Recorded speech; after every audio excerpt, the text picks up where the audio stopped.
The fallacy of the 10k month. I've seen a few posts lately of someone going on about it being that they're doing 100k month. And I just think the only reason you would ever state a figure like that is for a boast, right? And for me, the thing behind that, and I see it all the time at work, is you've got people who give no context. You can do 100k in a month, but if your costs are 99, is it a flex? Probably not.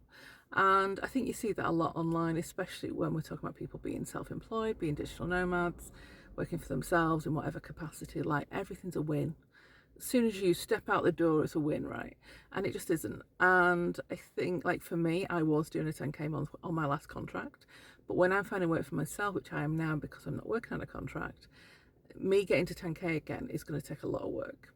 And you take with one hand and you give with the other or whatever, but there's different ways of looking at everything. And if you give no context, I have it at work where clients will do decks or PowerPoint slides of who the people they've worked with, for example, but no context for the prospect, for the person they're trying to impress. It's just, oh, we've worked with all these people, so therefore we must be amazing, right?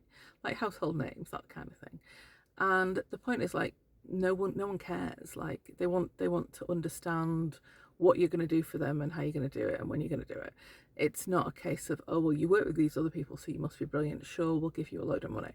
It doesn't really happen like that, does it? So, and I think the same with these people that I see online that are just constantly going on about this stuff. And people have critiqued me on my point of view of it because they're saying, well, maybe it's not a boast, maybe they're just telling people. I'm thinking, no, but you're making that the norm. You're making that the norm that everyone does 10k months. No, you do that once you're very established. For the first few years of running any business, you're going to scrape your way through it. You're going to make mistakes. You're going to have problems. You're going to have a lot of stress and a lot of anxiety. And that is normal. And that's the things people don't talk about.